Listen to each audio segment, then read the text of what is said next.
Tesla technology, and I want to talk about the second wave of energy. I'm wondering which one you want to talk about, because everybody wants to know, is the second wave of energy, now we're moving into the second half of this year, and are we still on for December 26th? Yes, we are. Yes, we are. And they have, in fact, there are going to be some probes launched in a month or so, but some very special probes. And that's almost like they have to observe some things. And have you noticed they're starting to talk about gravity waves? They're starting to talk about particle buildup, cosmic particles coming in, right? GTRs. And they're beginning to discuss SPE events, which are solar particle events. They're beginning to discuss quite a few things. And so what we're seeing is buildup of radiation coming into our solar system. They will begin to talk about the heliosphere, because not too many people understand the heliosphere. But thanks to people who watch the sun, we're going to see some massive effects taking place. And they're going to slowly build up and begin to eat away at what we have. Our comfort's going to be gone. Have you noticed that the sun is about twice as bright as it was 2 years ago? Yes. So it seems like each year the sun's brightness is intensifying. Now, here's the part that nobody can actually go up there on Earth and measure the sun without knowing certain things, right? So you can't tell if it's expanding or contracting. Right. It's very difficult to measure the sun because of the magnetosphere. It stops, it blocks a lot of charged particles, and it only lets photons through. So then you have to have all the algorithms to actually see what the intensity of the sun is, what chemicals are being burned off.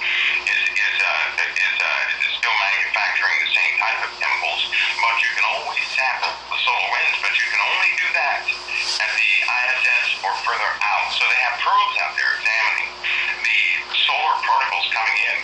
Now, as a fact, solar radiation that comes off the sun has just about every particle in the periodic table coming through, but the protons and electrons get blocked. Most of them get blocked. The high energy particles, they get blocked.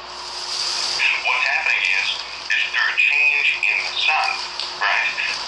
The core of the Earth is beginning to change. It's also beginning to change, right? Okay. As it is theorized, the Earth's molten iron core creates electric currents. Well, why is it changing, Mike?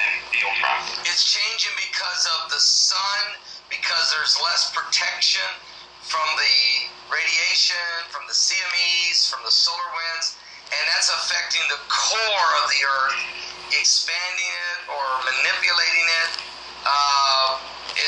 and what's causing, that's what you're saying, right? And that's why we're seeing more earthquakes and volcanoes?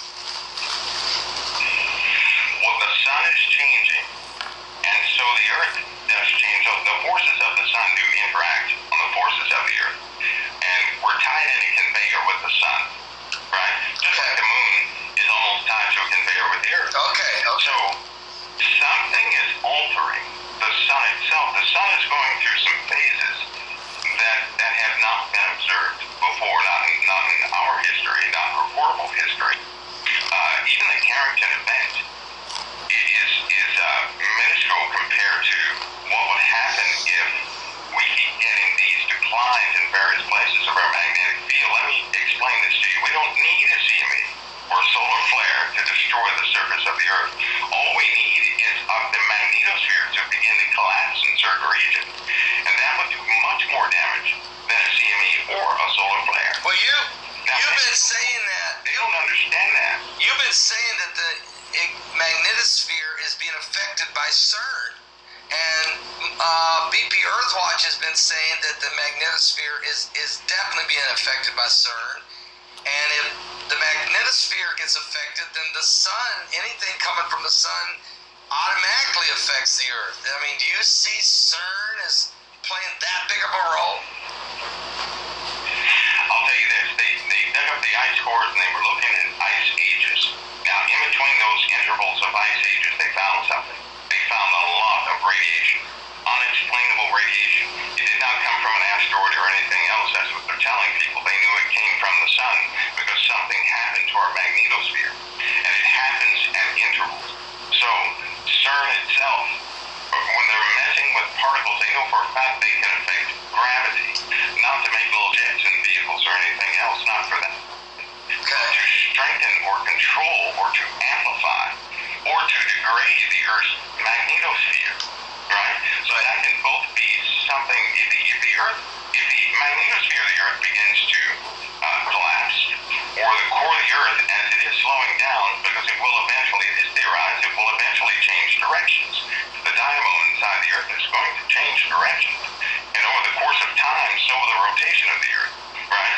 But that will flip a lot of forces. That will change the way your water comes out of your drain. The way everything operates is going to be reversed. And your brain is going to be affected likewise. So they already know that you have to replicate the Earth's magnetic field in craft that you have to go into space with. So they replicated it there, but they need a bigger system to amplify or to energize the Earth's dynamo to put it, because there are collapses happening in the shielding. It is beginning to collapse. And if it continues to collapse, Pastor Paul, the surface of this Earth is going to be super hot. And then through all the eruptions and everything else, it's going to be cold and hot at the same time. You mean you're saying, well, that's what BP was saying yesterday. You know, when he talked about there was this 1915 volcanic eruption, massive, somewhere in the Orient. And North America had what was called the year without a summer in 1916. And so the more of these volcanic eruptions we have, which are maybe being caused from the sun because of a thinner layer of magnetosphere around the Earth, then the more of these radical weather patterns, we could have intense heat and all of a sudden have a brutally cold winds start sweeping in on us, and we go from extreme to extreme. What's causing it? You've made a statement. You said something's affecting the sun, and here I am going to ask the question. I'm not going to ask you if that's Planet X or Nibiru or whatever, because you don't want to answer that. But something, you are agreeing with me, something's affecting it, that Jesus said the heavens will be shaken, and says the stars will fall from heaven like a fig tree casting its untimely figs. This is what Jesus said. And he said this would happen in the last